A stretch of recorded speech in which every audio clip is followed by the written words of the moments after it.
everybody, how are you guys today? It's a really cold day in January here in the Missouri Ozarks. And so today we are going to be canning homemade pork and beans. I did this last year. Of course, I didn't do it on film, but my husband really loved them, and I found the recipe online. Though I do want to tell you that this is not a Ball approved recipe, because we will be canning these beans with the no soak method, and so you can do this recipe. You do it at your own risk. If you're a skilled canner, it will not be a problem for you, but you do what's best for your household. And as far as the beans go, the only difference between canning beans that are not soaked overnight is that you would put a little bit less in the jar than you would had the beans already swelled up. And so by doing that, the beans will have plenty of room and to soak up that liquid in the jar, and I believe they have a better flavor because of it. So anyway, let's go ahead and get started today, and come along with me.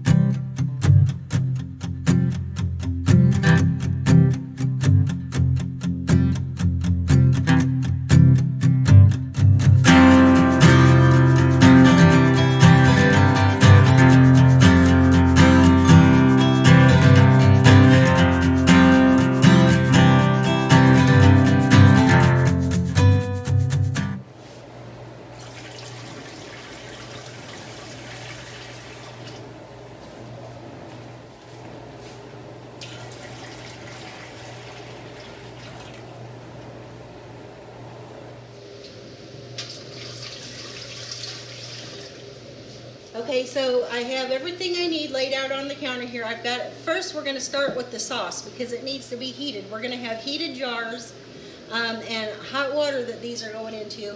And one of the first rules of canning is that if you have hot liquids going in the jar needs to be hot, the water in the canner needs to be hot. It's called hot process. And if you're doing everything cold, then, you know, if you're putting cold liquids in the jars, and you can process with cold water in the canner to start, and with cold jars. But this is a hot process because this sauce is going to be heated up to like a simmer. So anyway, let's get started on that.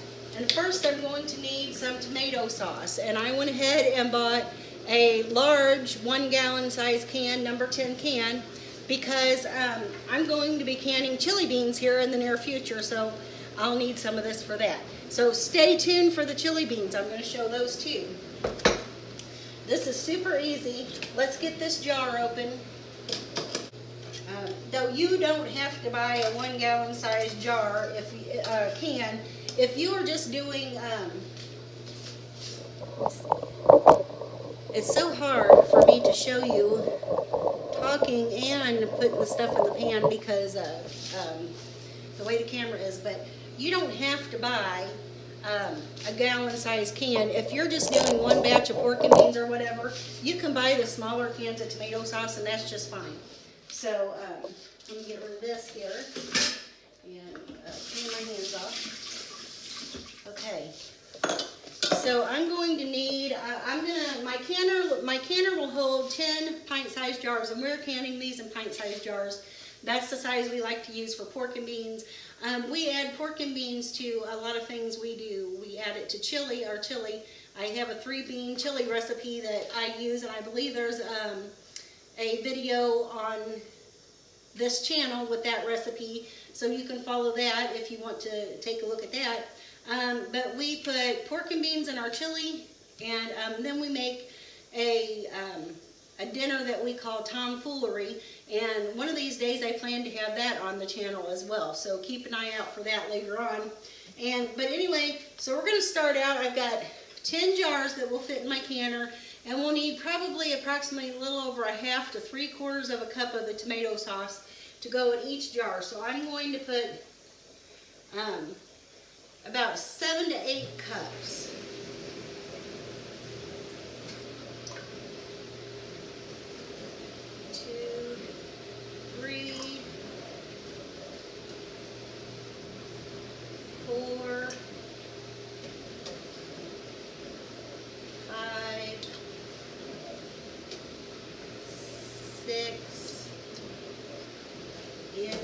ahead and do about 6.5 to 7 for good measure there. Okay, we should be done with that. I've got a bath of hot water over there for dish. And now to our tomato sauce. Let me show you what we've got in the pan here.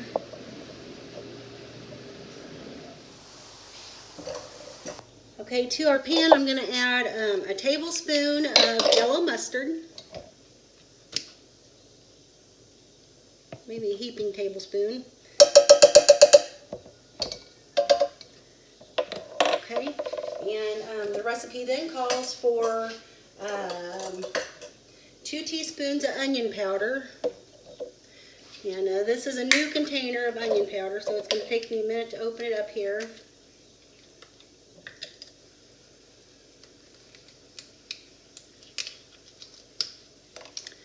Okay, so, and since I put a little bit more sauce, I'm going to go ahead and do about a tablespoon of onion powder.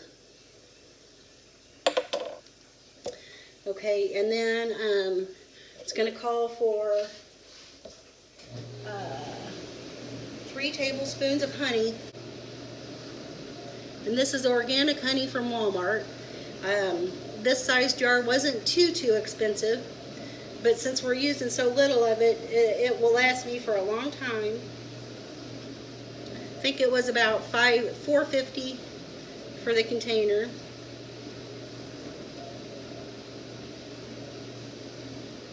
Go ahead and do just a little bit extra there. Let me get my scraper so I can clean that out. Just use this in here.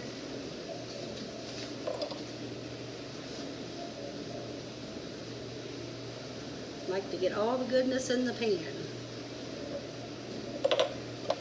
Okay, and then we're going to need about a 1/3 cup of brown sugar.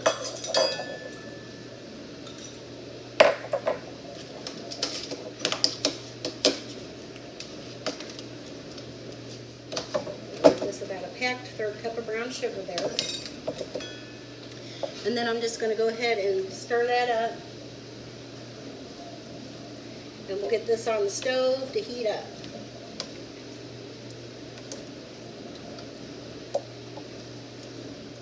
It smells good already.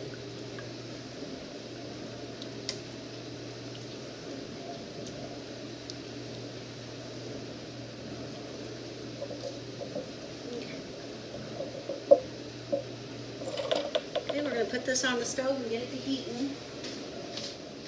Now I'm going to put a few of these things up and move them over a little bit so they're out of the way. And then we're going to get ready to start preparing our jars. I have the jars in the dishwasher being sterilized. And they will be heated jars. Oh, you know what? I forgot to add a little bit of liquid smoke. I'm going to add about a teaspoon of liquid smoke. So,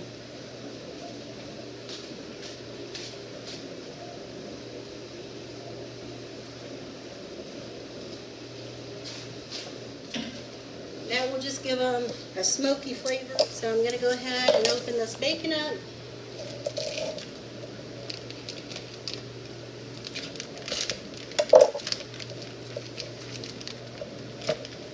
Go ahead and pull it out of the package because I'll store what's left over in a Ziploc bag. And I'm going to pull about 3 slices off of here. You only need just a little bit per jar. I'm going to have 10 jars. 1 to 2 small pieces a jar is fine. So, and I'm just going to go ahead and cut that in relatively small 3/4 inch pieces here. Now we'll keep that back and we'll get ready to put it in my jars. Okay, I bought these navy beans from a Amish bulk store here in Missouri, and they had this is 5 pounds. They had 25-pound bags for even a cheaper price than I bought these, but I don't have any place to store a 25-pound bag right now, so this is what we're using.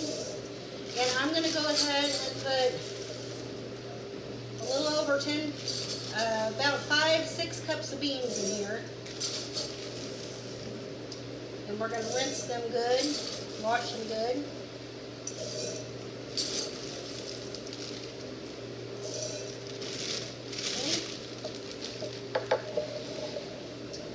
Just in warm water, we're going to wash them real good.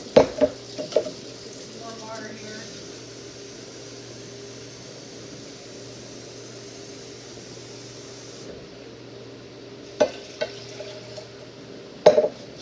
Got the beans in some warm water here, and I'm just going to rinse them real good. Now this is a no soak method, but you still need to clean your beans, and you still need to check and make sure you don't have any bad beans or like any rocks or anything like that that wouldn't be good in the canner. And go ahead and pick out anything I see that might be no good.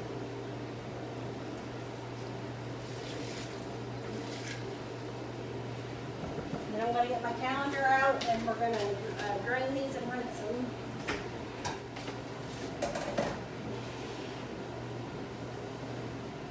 Usually your beans that are broken or that won't can up real good or that you might want to get rid of will kind of float to the top in the warm water. So you should be able to identify them pretty easily.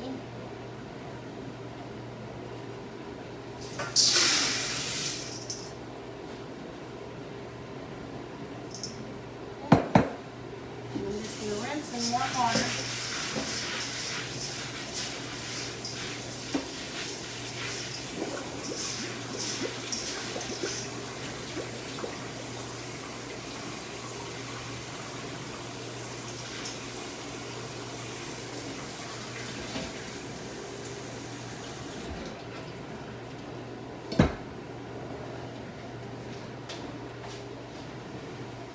Okay, guys, I've got my jars ready. I've got the water on the stove is hot. The sauce is done, and we're going to start filling these jars. I just got them out of the dishwasher. They, like I said, they were on the sterilized setting, and we're going to do this quickly. I've got a ½ cup measuring cup, and we're going to put about a ½ cup of beans in each jar. Let me go get my funnel. Okay, I got my funnel. I always think I have everything out and ready to do the job, and then it seems like I forget something. So we're going to fill each jar with a ½ cup of beans.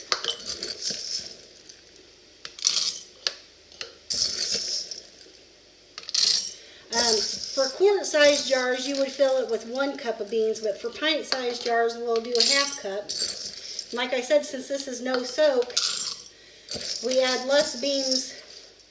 It seems like we add less beans, but the soaked beans are always bigger because they've expanded already. These have not expanded, so we're leaving enough room in the jars for them to expand. Like I said, I have, my canner will hold 10 pint-sized jars. I'm going to add just a few more to this one, and to like this one. There we go. And then we're going to put around 3/4 cup of sauce in each jar.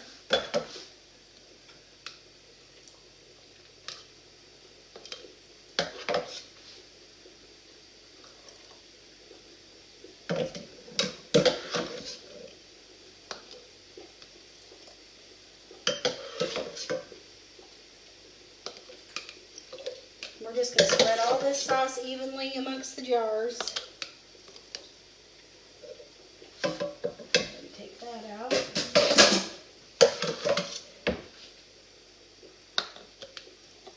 Now, like I said, this is hot sauce in hot jars, and we're going to put them in a hot pressure canner.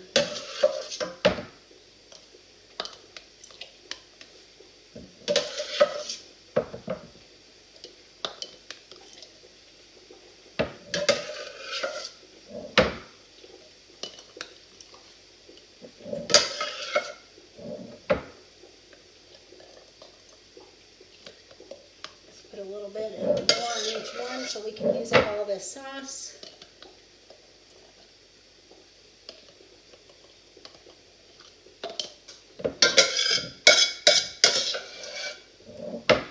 No sauce left behind. Okay,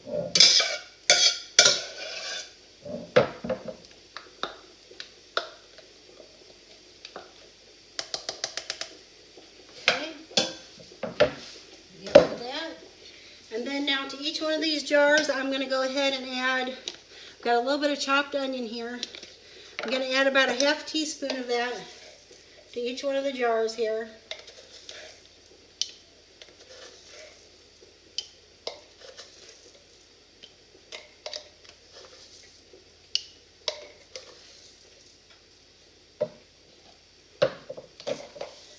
Oops, made a mess there.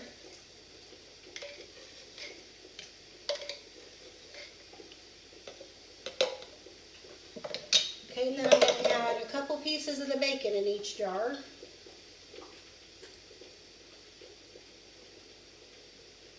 About 2 little pieces per jar is fine.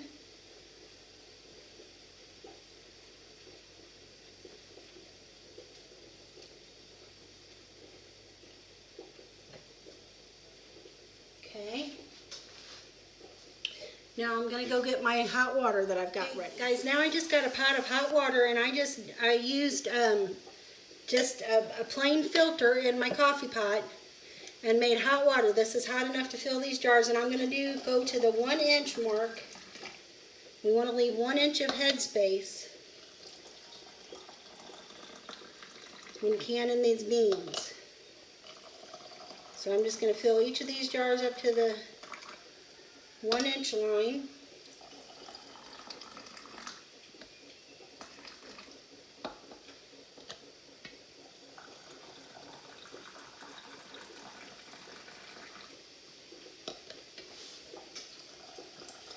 And this, just the coffee pot, just makes it easier to fill versus trying to ladle it in like we did the sauce.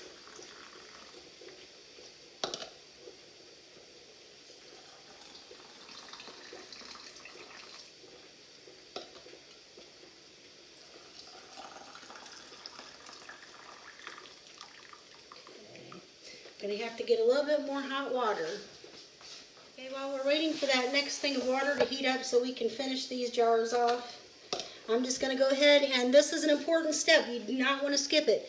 It's called debubbling. And this is just make sure that you don't have any air bubbles in your jars when canning, because if you have any kind of air bubbles or anything like that, it can trap bacterias and gases and spoil your food. So you don't want to do any of that.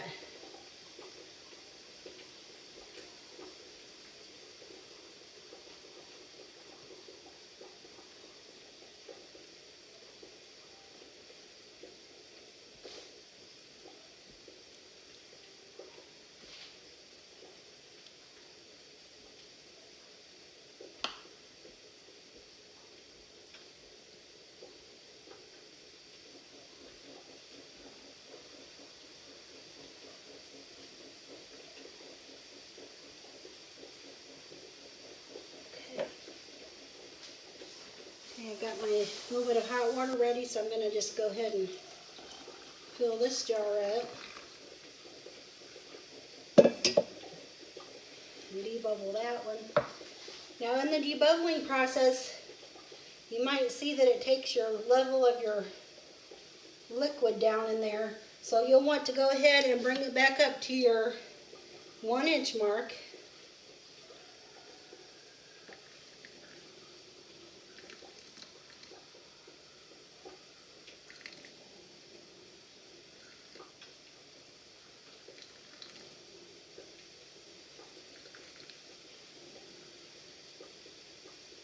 That looks like it should be good. And now the next step is to wipe the lids off, or the rims off. And I'm just going to get a little bit of vinegar on my paper towel here to do that. I'll be right back. Wiping your rims off just ensures that there's not anything, especially since we put sauce in these jars, and we did put like a piece of bacon in there. There might be some grease from the bacon get on there. See, we had sauce get on the rim. And we just want to make sure that our rims don't have any kind of chipping or any kind of debris on them that would hinder the seal. If we've gone through all this work, we don't want our jars the seal to fail on them. And no matter how careful you try to be, you'll inevitably get something on the rims.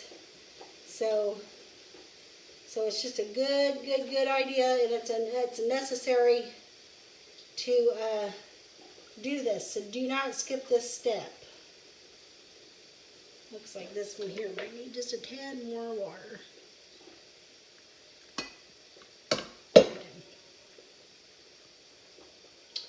Okay, and the next thing is now since we're pressure canning, I think that might have some more on there. Since we're pressure canning, we don't have to soak our lids to get them to seal. A lot of people, now if you're water bath canning, you will need to put your lids in hot water.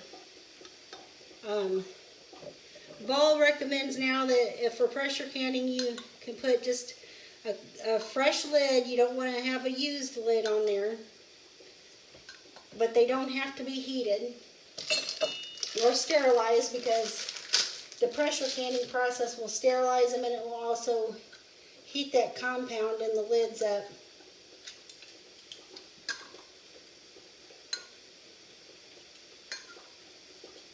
So that takes away one of the steps. So now we're going to put our rings on. And your rings need to be what they call fingertip tight, and that is just when you put them on there, with these couple fingers, you just put it on there, and then you give it just a little bit of a turn until it's just tight enough where it gives you some resistance. Otherwise, in the canning process, you might end up with siphoning or a false seal, or your lids could buckle.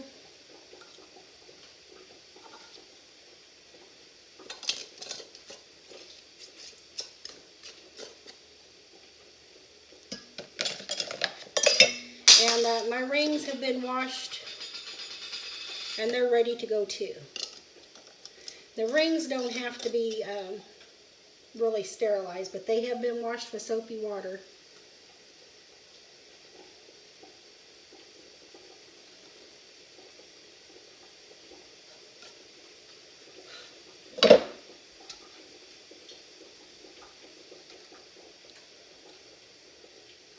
Okay, now we're going to go put these in the canner, and I'll be right back to show you what that looks like.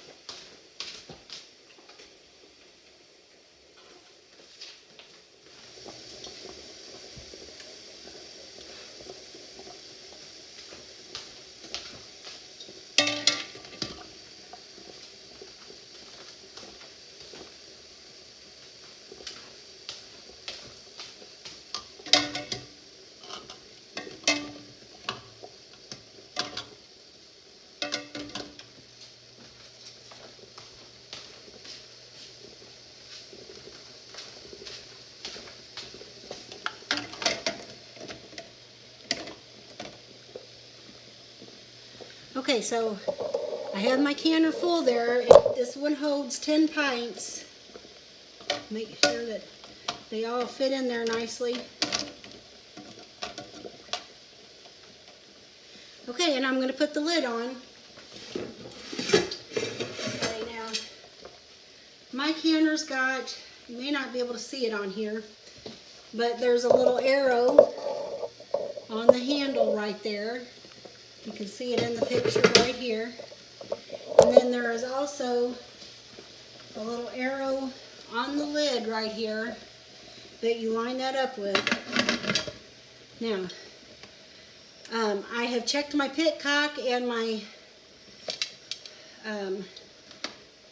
little tab there, And I've also oiled my rim for the year, since this is my first time using the canner for the year, and the lid is on and it's sealing. Now we're going to put this on high heat until I have a steady steam of pressure coming, steady stream of steam coming out of this pitcock here. Once that happens, we're going to set the timer for 10 minutes and I'll be back. Okay guys, so I'm seeing a pretty steady stream of steam coming out of my canner now. So what I'm going to do is set my timer for 10 minutes. So let's look at my stove here. I'm going to hit the timer button and I'm going to put 10 minutes. And when that timer goes off, we can then put the weight on here. Okay guys, so my timer went off on the stove. So we're going to go ahead and put my pressure gauge on the pitcock here, and these are going to start, we're going to do, start timing them for 75 minutes as soon as that gets up to pressure. Okay guys, I like the sound I'm hearing. You can see my little weight there is starting to do the hula dance. So I'm going to go ahead and adjust my temperature on my stove, and I'm going to turn it down to about medium low.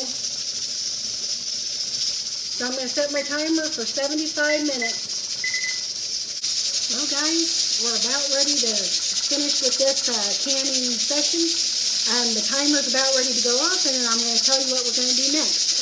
I'm going to shut the burner off, move my canner off of this burner, because since I have a glass top stove, that burner will stay hot for quite a long time. So I'm going to go ahead and move my canner to a burner that is cooler and let this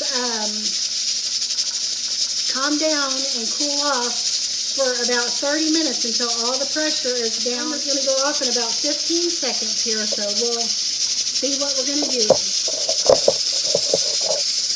And that would be really nice if I had a camera, guys. This, I haven't filmed for quite a while, and so this has taken, it's not been a very good video. So anyway, okay, so I'm going to turn my burner off here, and I'm going to take my pot holders, and I'm going to just go ahead. Now this is going to be heavy, but I'm going to go ahead and just kind of lift it up some and take it off this burner and move it over to another burner. And we're going to let that cool down for about 30 minutes, and then I'll be back when this top falls, and we'll take the regulator off, and we'll go from there. I'll be back in just a little bit. Okay, as you can see, the little pressure thing here, the little button has dropped down, so I'm going to go ahead and take the wiggler off, and we're going to let it sit for another few minutes. And then we're going to take this lid off. Okay, so it's been sitting for a while. The button has dropped. I'm going to go ahead and open this lid. And now, I know I've mentioned this on my videos before, but whenever you open a pressure canner, you need to open the lid away from you. The same way with like your Instant Pot. You want to open it away from you because steam will burn you. And there is still some steam in there. And I'm going to get my jar lifters over here. And so, lift out this first jar. Don't those look good?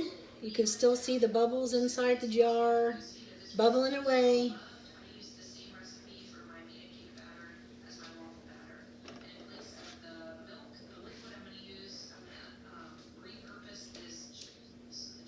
And this jar looks like I had a little bit of siphoning, or that maybe the jar cracked. So we'll have to see what's going on there.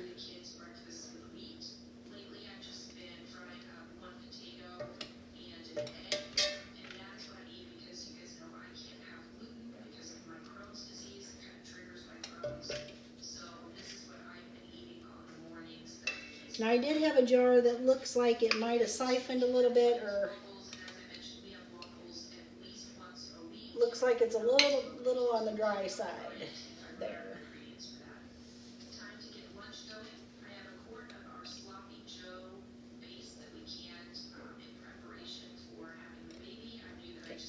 So We're going to let those sit for anywhere from 12 to 24 hours and make sure they all seal. And then we're going to clean the jar lids up, and they'll be ready to store.